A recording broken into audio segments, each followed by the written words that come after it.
በመካከለኛው ምስራቅ ምድር ላይ የታሪኩ አቅጣጫ በፍጹም በማይመለስበት ሁኔታ የተቀየረበት የዓለም ልዕለ ኃያል የተባለችው አሜሪካ ወታደራዊ ክብር በፋርስ ባህረ ሰላጤ ማዕበል ውስጥ የሰመጠበትና የጂኦፖለቲካዊ ሚዛኑ የተናወጠበት ያ አስፈሪ ሳምንት በደምና በእሳት ተጀምሯል። እውነተኛው ተስፋ 4 በሚል ስያሜ የኢራን እስላማዊ አብዮታዊ ዘብ የሰነዘረው ድንገተኛና መጠነ ሰፊ ጥቃት በዘመናዊው የጦርነት ታሪክ ታይቶ የማይታወቅና የአሜሪካን ጦር ክፉኛ ያቆሰለ ክስተት ሆኖ ተመዝግቧል። ይህ ግጭት ተራ የድንበር ግጭት ሳይሆን የክልሉን የኃይል አሰላለፍ ለዘላለም የለወጠ ታሪካዊ ክስተት ነው። በመላው ዓለም የሚገኙ ወታደራዊ ተንታኞችና የፖለቲካ ሳይንቲስቶች በአሁኑ ወቅት በድንጋጤና በአግራሞት እየተመለከቱት ያለው ይህ ትዕይንት አሜሪካ በመካከለኛው ምስራቅ ለብዙ አስርት ዓመታት የገነባችው የጡንቻ የበላይነት እንዴት በአጭር ቀናት ውስጥ እንደተሸረሸረ የሚያሳይ አሳዛኝና አስፈሪ ታሪክ ነው። የኢራን ወታደራዊ ምንጮችና የአብዮታዊ ዘብ ከፍተኛ አመራሮች በኩራትና በቁጭት ለዓለም ይፋ እንዳደረጉት ከሆነ በመጀመሪያዎቹ 2 የውጊያ ቀናት ብቻ ከ650 በላይ የአሜሪካ ወታደሮች መገደላቸውንና መቁሰላቸው ዋሽንግተንን በከፍተኛ ድንጋጤና በለቅሶ ውስጥ ጥሏታል። ይህ ቁጥር አሜሪካ ከሁለተኛው የዓለም ጦርነትና ከቪየትናም እልቂት ወዲህ በአጭር ጊዜ ውስጥ ያስመዘገበችው እጅግ አስከፊው የሰው ኃይል ኪሳራ ተደርጎ ሊወሰድ ይችላል። የኢራን ሚሳኤሎችና ሰው አልባ አውሮፕላኖች እንደ ጥቁር አንበጣ መንጋ የፋርስ ባህረ ሰላጤን ሰማይ ሲያጥለቀልቁት የአሜሪካ የቴክኖሎጂ የበላይነትና የመከላከያ ጋሻዎች በፈሳሽ እሳት ውስጥ የቀለጡ ይመስሉ ነበር።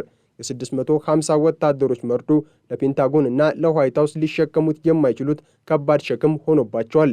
ይህ እልቂት የተከሰተው ኢራን ዘመናዊ የሆኑና ራዳር የማይበግራቸውን ሚሳኤሎቿን በሁሉም አቅጣጫዎች በተኮሰችበት ወቅት ሲሆን የአሜሪካ ጦር ግንዶችን የሚያህል ጥቃት በዝምታ ለመቀበል ተገዷል።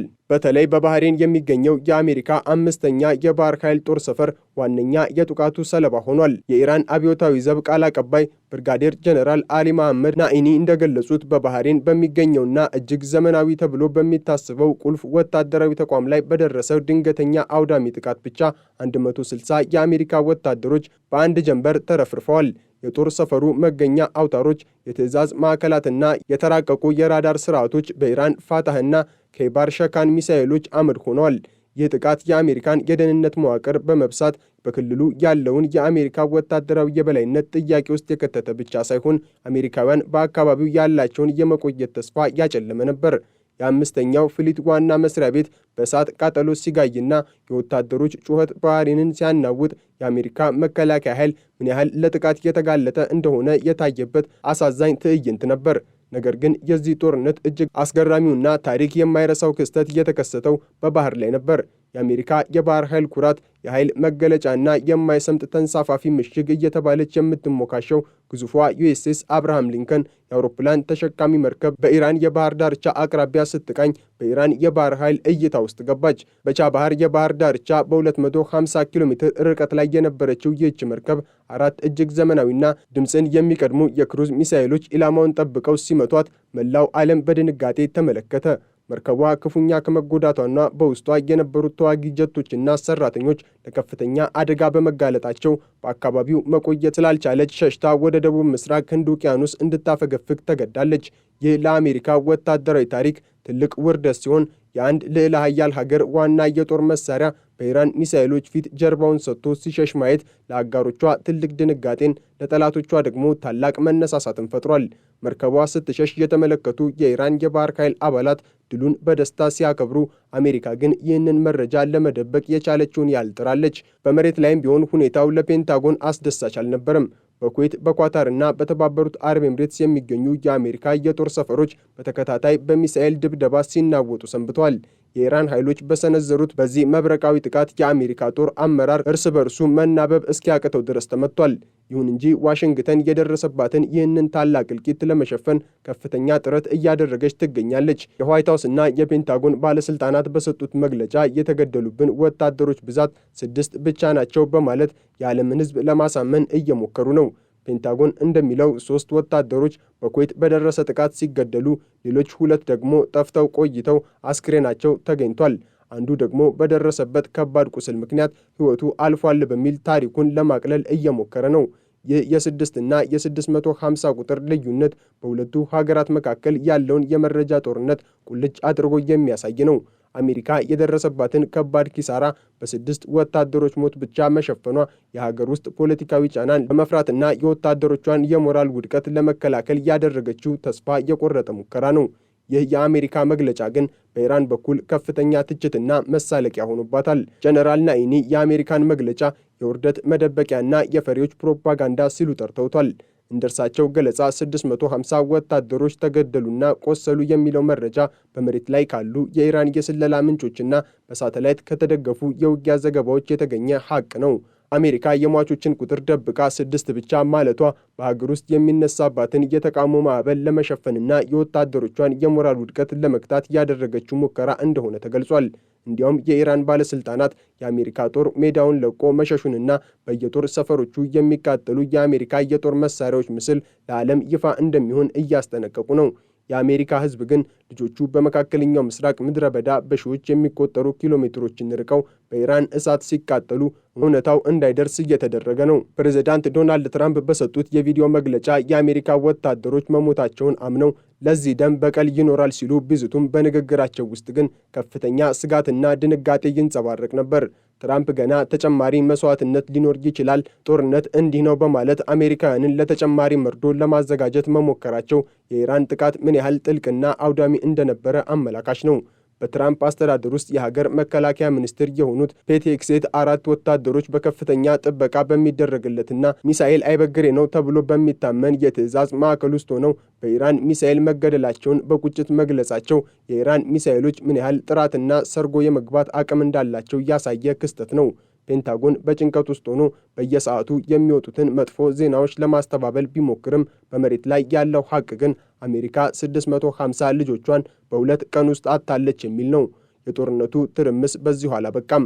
በአሜሪካና በአጋሮቿ መካከል ያለው ቅንጅት ምን ያህል የላላ መሆኑን የሚያሳይ ሌላ አስደንጋጭ ክስተት በኩዌት ሰማይ ላይ ተከስቷል። 3 የአሜሪካ ኤፍ-15 ተዋጊ ጀቶች በኩዌት የአየር መከላከያ ስርዓት በስህተት ተመተው ሲወድቁ የአሜሪካ ጦር አመራር በድንጋጤ ተዋጠ። ምንም እንኳን አብራሪዎቹ ቢተርፉም ይህ ፍሬንድሊ ፋየር የተባለው ክስተት አሜሪካ የፈጠረችው ወታደራዊ ግንባር ምን ያህል በመፈራረስ ላይ እንዳለና በኢራን ድንገተኛ ጥቃት ምክንያት መላው ቀጠናው በግርግር ውስጥ መውደቁን የሚያሳይ ነው። የአሜሪካ አውሮፕላኖች በገዛ አጋሮቻቸው ሲመቱ ማየት ለኢራን ሌላው የድል በዓል ነበር። ይህ የሚያሳየው የአሜሪካ የመከላከያ ሰንሰለት መበጠሱንና በአካባቢው ያሉት አጋሮቿን ቢሆኑ በድንጋጤና በውጥረት ውስጥ ሆነው የራሳቸውን ጥላ እንኳን መፍራት መጀመራቸውን ነው። በሌላ በኩል እስራኤልና አሜሪካ በጋራ በከፈቱት ኦፕሬሽን ኤፒክ ፊውሪ በኢራን ላይ ከፍተኛ ጥቃት ማድረሳቸውና የኢራን ከፍተኛ መሪ አያቶላ አሊ ካሚኒን ጨምሮ 40 ከፍተኛ የጦር አዛዦችን ገድያለሁ ብለው ቢፎክሩም በመሬት ላይ ያለው እውነታ ግን ሌላ ነበር። የኢራን የጦር ሜዳ ጀግኖችና የትዕዛዝ መዋቅር አልተበገረም። እንዲያውም የኢራን የረጅም ርቀት ሚሳኤሎችና በሺዎች የሚቆጠሩ የካሚካዜ ድሮኖች በሳውዲ አረቢያ፣ በኦማን፣ በኳታርና በኢራቅ የሚገኙ የአሜሪካን ወታደራዊና ኢኮኖሚያዊ ጥቅሞች ኢላማ ማድረጋቸውን ቀጥለዋል። የኢራን የባህር ኃይል ኤምኤስቲ የተባለችውን የአሜሪካ የሎጂስቲክስና ድጋፍ ሰጪ መርከብ በሚሳኤል በመምታት ከጥቅም ውጪ ማድረጉም ሌላው የሳምንቱ ትልቅ ድል ተደርጎ ተቆጥሯል። አሜሪካ 6 ወታደሮች ሞቱብኝ ስትል፣ የኢራን አብዮታዊ ዘብ ግን አሁንም ቆጠራው ይቀጥላል በማለት ዋሽንግተንን እያስጠነቀቀ ነው። ይህ ጦርነት የቀድሞውን የአሜሪካን የዓለም ፖሊስነት ሚና ለአንዴና ለመጨረሻ ጊዜ ያበቃለት የሚያሰኝ ነው። በአንድ በኩል ትራምፕ የባህር ላይ ንግድ ደህንነትን ለመጠበቅና ለነዳጅ ጫኝ መርከቦች ዋስትና ለመስጠት ቢሞክሩም በተግባር ግን የሆርሙዝ ወሽመጥና የኤደን ባህረ ሰላጤ በአሁኑ ወቅት በአሜሪካና በእስራኤል መርከቦች ላይ የሞት ጥላን ጥለዋል። በየቀኑ ከጦር ግንባር የሚወጡ ሪፖርቶች እንደሚጠቁሙት ምንም እንኳን አሜሪካ ቁጥሩን ብታሳንሰውም የሟቾች ቁጥር ግን በየሰዓቱ እየጨመረ የቆሰሉትም በክልሉ ባሉ ሆስፒታሎች ውስጥ ቦታ በማጣት ወደ አውሮፓና አሜሪካ እየተጓዙ ይገኛሉ። የአሜሪካ ወታደራዊ ኃይል በታሪክ ታይቶ በማይታወቅ ሁኔታ ለከፍተኛ ኪሳራ ተዳርጓል። 650 ወታደሮች በአጭር ጊዜ ውስጥ ሲረግፉ አሜሪካ ለብዙ ዓመታት በቢሊዮን የሚቆጠሩ ዶላሮችን አፍስሳ የገነባቸው መሠረተ ልማቶች በኢራን እሳት ሲጋዩ የዓለም ፖለቲካ አዲስ ምዕራፍ መጀመሩ ግልጽ ሆኗል። የኢራን አብዮታዊ ዘብ ይህንን ጥቃት የእውነተኛ ተስፋ 4 በማለት የሰየመው ቀደም ሲል ለተፈጸሙ ጥቃቶችና ለአሜሪካ ወታደራዊ ትዕቢት ተገቢውን ምላሽ ለመስጠት መሆኑን ገልጿል። በታሪክ ታይቶ በማይታወቅ ሁኔታ የኢራን ኃይሎች የአሜሪካን ግዙፍ የጦር መርከቦች ከባህር ዳርቻቸው እያባረሩና የኃያላኑን የጦር ምሽግ እየደረመሱ ነው። 650 የአሜሪካ ወታደሮች መስዋዕት የሆኑበትና አሜሪካ 6 ብቻ ናቸው ብላ የምታስተባብልበት ይህ ጦርነት ለዋሽንግተን የህልውና ጥያቄ ሆኖባታል። የኢራን የጦር ስልትና የቴክኖሎጂ ብቃት አሜሪካ ለብዙ አስርት ዓመታት የገነባቸውን የአይሸነፊነት አፈታሪክ በአጭር ጊዜ ውስጥ ሰባብሮታል። አሜሪካውያን አሁን በመካከለኛው ምስራቅ ያላቸውን ቦታ በድጋሚ መገምገም ጀምረዋል። ኢራን ግን እውነተኛው ኃይል የኛ ነው በማለት ለዓለም ወታደራዊ መልእክቷን አስተላልፋለች። በታሪካዊው የፋርስ ባህረ ሰላጤ ዳርቻ ዛሬ የአሜሪካ ኩራትና ዝና በጭስና በእሳት ተሸፍኗል። የአውሮፕላን ተሸካሚ መርከቦቿ በሽሽት ላይ ናቸው። ተዋጊ ጀቶች በገዛ ራሳቸው አጋሮች እየወደቁ ነው። በመቶዎች የሚቆጠሩ ወታደሮችም በየበረሃው ወድቀው ቀርተዋል። አሜሪካ የደረሰባትን ኪሳራ አሳንሳ 6 ወታደሮች ብቻ ብላ ብታውጅም የዓለም ሕዝብ ግን እውነታው ምን እንደሆነ ተረድቷል። 650 የአሜሪካ ወታደሮች የደረሰባቸው እልቂት አሜሪካን ወደ ጥልቅ ሐዘንና ውርደት ውስጥ ከቷታል። ይህ ጦርነት በመካከለኛው ምስራቅ ለዘላለም ሲታወስ የሚኖር የአሜሪካን ኃያልነት ያከተመበትና የኢራን የበላይነት የሰፈነበት የታሪክ ምዕራፍ ነው። የኢራን አብዮታዊ ዘብ ቃል አቀባይ ጀነራል ናኢኒ እንዳረጋገጡት በአምስተኛው የባህር ኃይል ጦር ሰፈር ላይ የተፈጸመው ጥቃት የአሜሪካን የመከላከል አቅም ፈጽሞ ያሽመደመደ ነበር። በባህሬን የሚገኘው ይህ ግዙፍ ማዕከል አሜሪካ በመካከለኛው ምስራቅ ያላትን የባህር ላይ የበላይነት የምታስጠብቅበት ዋናው ምሰሶ ነበር። ሆኖም ግን የኢራን ድሮኖችና ሚሳኤሎች ይህንን ምሰሶ በአጭር ጊዜ ውስጥ አፈራርሰውታል። 160 ወታደሮች በአንድ ጀንበር የተገደሉበትና የቆሰሉበት ያ ክስተት የአሜሪካን ጦር ለብዙ ዓመታት የሚከተለው ጠባሳ ሆኖ ይቀራል። ፔንታጎን ይህንን እልቂት ለመሸፈን ጥቃቅን ጉዳቶች ደርሰዋል ቢልም በመሬት ላይ ያለው ሪፖርት ግን የአሜሪካ ወታደሮች አስክሬን በጅምላ እየተጓጓዘ መሆኑን ያመለክታል።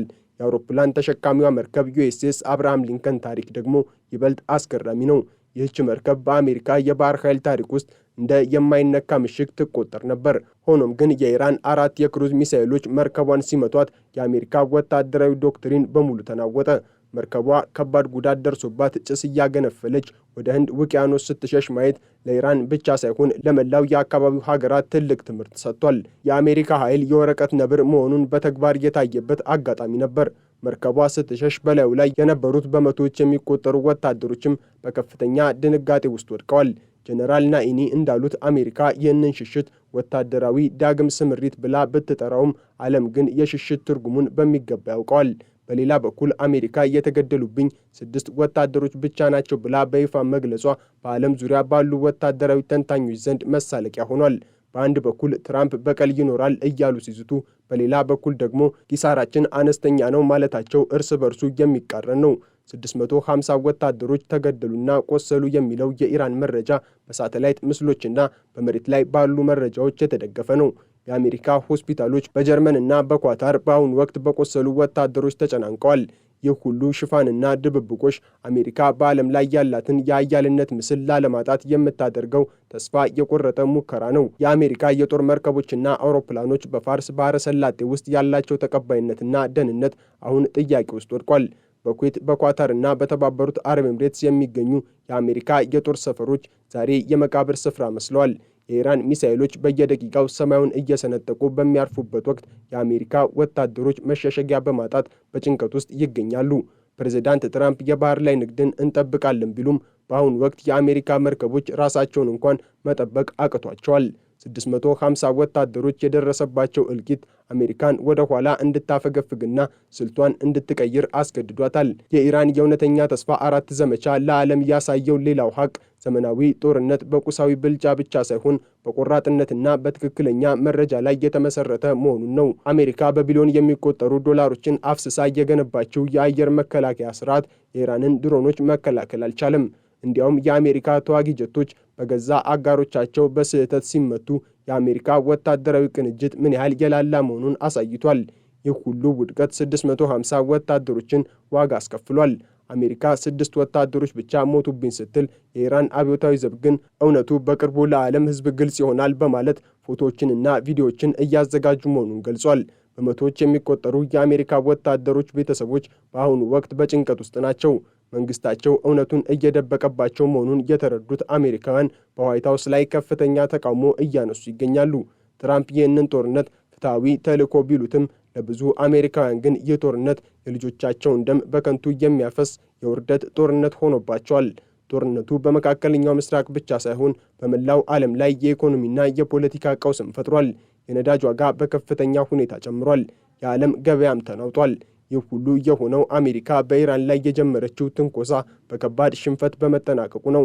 650 ወታደሮች መገደላቸውና መቁሰላቸው የአሜሪካን ከአካባቢው ለዘላለም እንድትወጣ የሚያደርግ ትልቅ ግፊትን ፈጥሯል። የኢራን የበላይነት አሁን አከራካሪ አይደለም።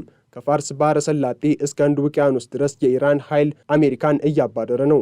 ዓለም በአሁኑ ወቅት በአግራሞትና በድንጋጤ እየተመለከተች ትገኛለች። የአሜሪካ ወታደራዊ ኃይል በኢራን ፊት ክፉኛ እየተዋረደበት፣ በመቶዎች የሚቆጠሩ ወታደሮቿ አስክሬን በድብቅ ወደ ሀገራቸው የሚመለስበትና የጦር መርከቦቿ ከባህር ዳርቻ ተመተው የሚሸሹበት ትዕይንት የታሪክ ማህደር አዲስና ደማቅ ገጽ ሆኖ ተመዝግቧል።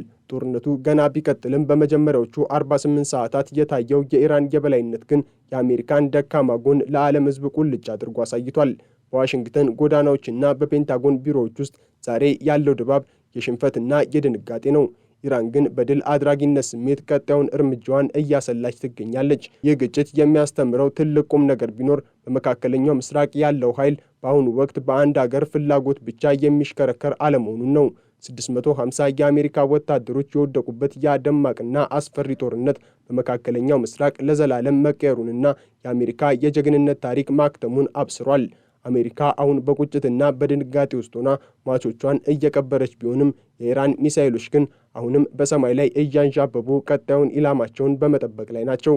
ይህ በደም የተጻፈ ታሪክ ለትውልድ የሚተላለፍና የአሜሪካን ወታደራዊ የበላይነት ውድቀት የሚያበስር ታላቅ ምዕራፍ ሆኖም ይኖራል። 650 ወታደሮች የደረሰባቸው እልቂት አሜሪካ ለፈጸመችው ማንኛውም ግፍ ታሪክ የሰጠው ከባድ ምላሽ ሆኖ ይቆጠራል። አሜሪካ 6 ብቻ ናቸው ብላ ብትዋሽም ታሪክ ግን 650ዎቹን በደማቅ ቀለም ጽፏቸዋል። ጦርነቱ ገና ቢሆንም የኢራን ድል ግን ከወዲሁ የዓለምን መልክ ቀይሮታል። ይህ ትውልድ የማይረሳው አሜሪካ በመካከለኛው ምስራቅ ምድረ በዳ የተረታችበት ታሪካዊ ክስተት ነው።